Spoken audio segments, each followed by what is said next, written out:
Problem number 7 sir. Asia cup என்னதான் பெரிய cup இல்ல, அது ஒத்துக்கிட்டா நீ சொல்லக்கூடாது.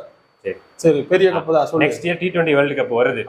அதுக்கு இப்பவே 30 பிளேயரை ரெடி பண்ணி அதுல 15 பிளேயரை ஷார்ட் லிஸ்ட் பண்ணி அதுல 11 பேர் கன் மாதிரி விளையாட வைக்கணும். விளையாட வைக்கிறது ரைட், ஆனா ஜெயிக்க மாட்டியே. ஜெயிச்சிருவியா? அது ஜெயிச்சிடலாம். புவி சமி என்ன பண்றது கேள்வி வருது. புவி சமியவா? அவங்க எல்லாம் வாய்ப்பே இல்லடா. இத்தனை பேர் பெஞ்சில இருக்காடா, இவங்களுக்கே என்ன பதில்னு தெரியல. நீ எங்கேயோ போயிட்டடா. சரி சார், விட்டுருங்க சார், விட்டுருங்க சார். இப்போ உங்களுக்கான இதுல வர்றேன் சார். சொல்லு. நம்மளோட ரெட் பால் கேப்டன் யாரு சார்? ரெட் பால் கேப்டன் 2020 தான்டா பேச போறேன். சொல்லுங்க சார். கில் வந்து நல்லா தானே சார் பண்ணிருக்காரு. அவர் தான் ரெட் பால் கேப்டன். இப்போ ஓடிஐல வந்து ரோஹித் சர்மா வெளியே போயிட்டாருன்னா அவர் தான்.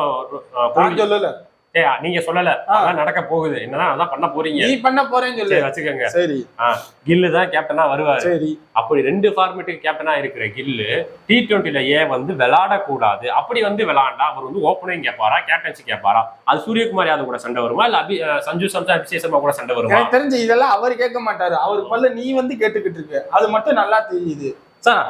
அப்படி பாத்தீங்கன்னா நீங்க, நான் கேட்கல சார், கில்லே உள்ள வராரு. அவர் கேப்டன்சி கேட்கும்போது ஸ்ரேயாஸ் ஐயர் கேப்டன்ல, ஸ்ரேயாஸ் ஐயர் உள்ள வரானடா 2020க்கு. அவனை பத்தி பேசவே இல்லையடா சார். இப்போ நீங்க கேப்டன்சி மாத்திரேன்னு வச்சுக்கோங்க, ஸ்ரேயாஸ் ஐயர் உள்ள வருவாரு. சரி, உள்ள வந்துட்டு அவர் என்ன கேட்பாரு, நான் பஞ்சாப் ஃபைனல் வரை கூப்பிட்டு போயிருக்கேன், என்ன கேப்டன்சி கொடுத்தா என்னன்னு கேட்டா என்ன பண்ணுவீங்க? தப்பு யாரா ஜெயிச்சா IPL? அதுக்கு பின்னாடி வர்றேன் சார் அந்த கேள்விக்கு. ஐயோ, அந்த கேள்வி வேற இருக்காடா. என்னடா நடக்குது? ஏன்டா இவ்வளவு குழப்பம் வந்திருக்கு? எல்லாரும் கிரிக்கெட்ல ஆட ஆரம்பிச்சிட்டாங்களாடா.